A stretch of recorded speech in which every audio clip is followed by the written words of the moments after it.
Sebaran perumahan subsidi pemerintah paling banyak berada di Provinsi Jawa Barat.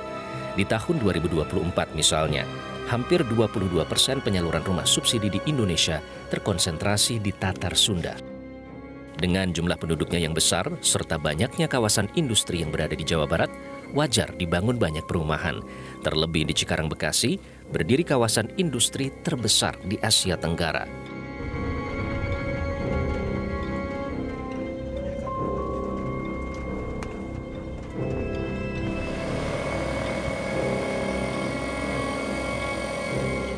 Di kawasan Babelan, Bekasi misalnya, terdapat perumahan subsidi bernama Green New Residence. Di kawasan ini telah dibangun dan terjual rumah subsidi sebanyak 1.204 unit. Namun di lokasi, lagi-lagi, realitas menemukan banyak unit rumah kosong. Kondisi bangunan tampak compang-camping, tak terurus. Hanya tinggal menunggu waktu untuk roboh kembali rata dengan tanah. Di lingkungan RT 6 misalnya, hanya 30% unit yang berpenghuni. Dari 300 unit rumah, hanya 100 rumah yang ditempati. Sebagian besar pemiliknya memilih angkat kaki lantaran rumah tak layak huni. Masih banyak rumah yang masih kosong, yang tidak dihuni.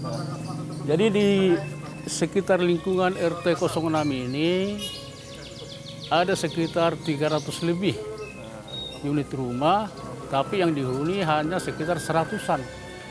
Jadi kendalanya itu ya bangunan tidak layak huni, itu salah satunya. Terus yang keduanya juga sarana prasarana di sini belum belum diperhatikan.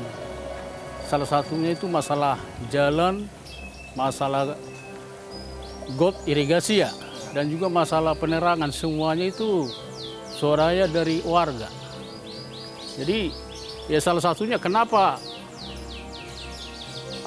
pemilik rumah ini belum menghuni, ya salah satunya faktornya itu, Pak. Ya, itu salah satunya. Ya ini salah satunya, Pak. Salah satunya ini. Ya. Nah, ini salah satunya nih, kondisi bangunannya seperti ini.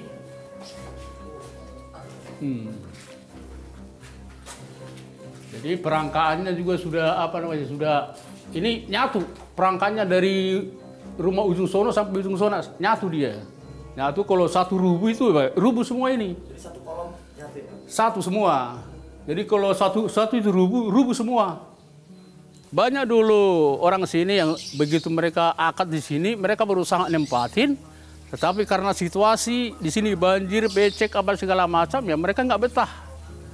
Ya karena pada awalnya perumahan ini kami tempatin, ya jalannya belum ada, masih lumpur semuanya. Ya penerangan juga nggak ada, air juga tidak ada. Ya bagaimana nyaman, apalagi orang yang punya anak kan bagaimana mereka nyaman di sini. Ya, itu salah satunya, Pak. Pemandangan serupa juga realitas dapati di komplek perumahan subsidi Grand Vista Cikarang. Menurut data aplikasi Sikumbang, di komplek ini terbangun 100 unit rumah subsidi dan terjual 64 unit. Namun penampakannya di lokasi, sebagian rumah yang berstatus terjual juga tidak dihuni. Kondisi bangunan rumah sangat memprihatinkan, rusak dari lantai hingga atap. Padahal perumahan ini baru dibangun tahun 2010. Bangunan-bangunan tak berpenghuni ini ditumbuhi ilalang dan tanaman liar yang menjalar dari tanah hingga atap rumah. Bangunan teronggok menjadi sasaran para pemburu rongsok. Sebagian rumah-rumah ini ditinggalkan oleh pemiliknya dan berstatus gagal bayar atau kredit macet. Ya kalau kondisi perumahan di sini dari sejak awal ya menyangkut dari segi keuangan lah intinya ya kan. Istilahnya orang yang mau tinggal di sini, mau singgah di sini harus ya istilahnya membawa modal dulu untuk merenovasi. Karena di sini perumahan yang sejak awal kita huni itu, ya kita benar-benar kata ininya juga ada fasilitas apa segala macam, ternyata nggak ada sama sekali. Kayak air, istilahnya buat MCK, itu harus kita bangun sendiri.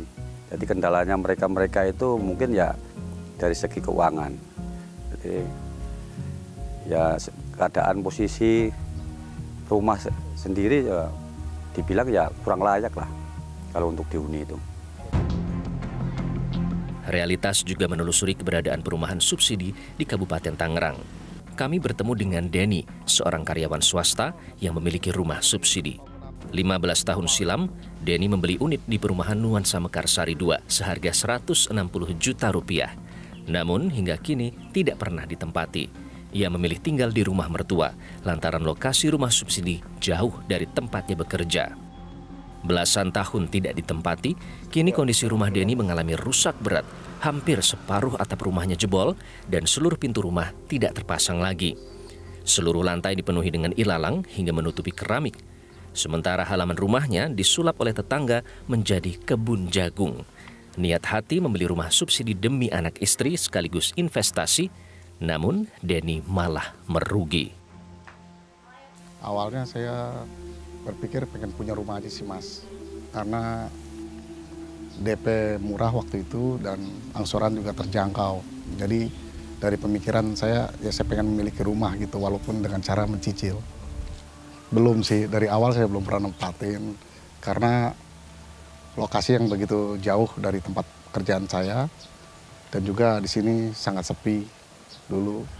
Dan juga sampai sekarang ini belum adanya sarana transportasi umum seperti angkot gitu.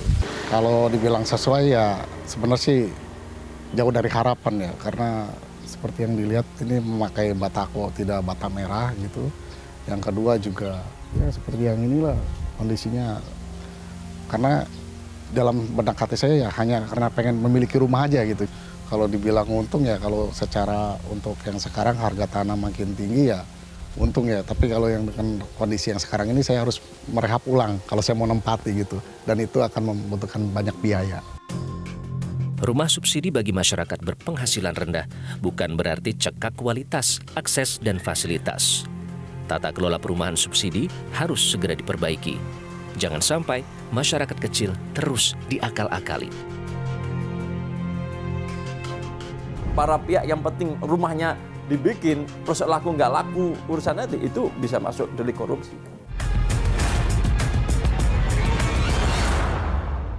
Jelajahi cara baru mendapatkan informasi. Download Metro TV Extend sekarang.